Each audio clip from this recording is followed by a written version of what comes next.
राजकारण म्हटलं तर वाद येणारच। आज कोणत्या पक्षात वाद नाहीये तुम्हीच सांगा। देशातील सर्वात मोठा पक्ष भाजप म्हटलं तर त्यांच्याही पक्षात वाद आहेत। काँग्रेसमध्ये देखील कसे टोकाचे दोन गट पडलेत हे आपण चंद्रपूरच्या निमित्ताने पाहिलंच आहे। परत अजितदादांच्या राष्ट्रवादी काँग्रेसबद्दल काय सांगावं। तटकरे यांचा एक गट असल्याचं कुठेतरी म्हटलं जातं, तर कुठे मिटकरी आणि ठोंबरे पाटील सारखे नेते मंडळी जे आहेत, जे अजितदादांच्याच पक्षातील आहेत, ते एका बाजूला जाऊन राजकारण करत असतात।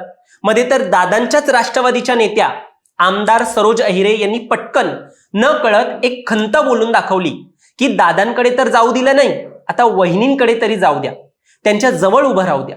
म्हणजे नेत्या मंडळींनाच कसं डावळलं जातंय, त्यांच्याच पक्षात कसं डावळलं जातंय हे तिकडे कळून आलं।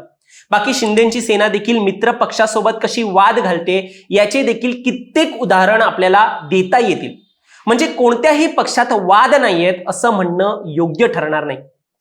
पण मंडळी, माझ्या मते एकच पक्ष होता, तो म्हणजे ठाकरेंच्या सेनेचा, ज्याच्यामध्ये इतके टोकाला जाणारे वाद आपल्याला पाहायला मिळत नव्हते। म्हणजे वाद त्यांच्याही पक्षात झाले असतील, पण अगदी टोकाचे वाद की जे माध्यमांमध्ये चर्चिले जातील असे कधी पाहायला मिळत नव्हते।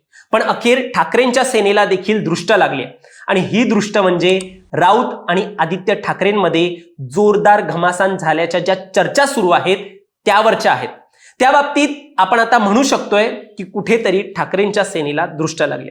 मंडळी, राजकीय वर्तुळात चर्चा सुरू आहे की राऊत आणि आदित्य ठाकरेंमध्ये जोरदार राडा झालाय आणि आदित्य ठाकरे यांनी संजय राऊत यांना पुन्हा खासदारकी द्यायची नाहीये असं ठरवलं असल्याचं देखील म्हटलं जात आहे।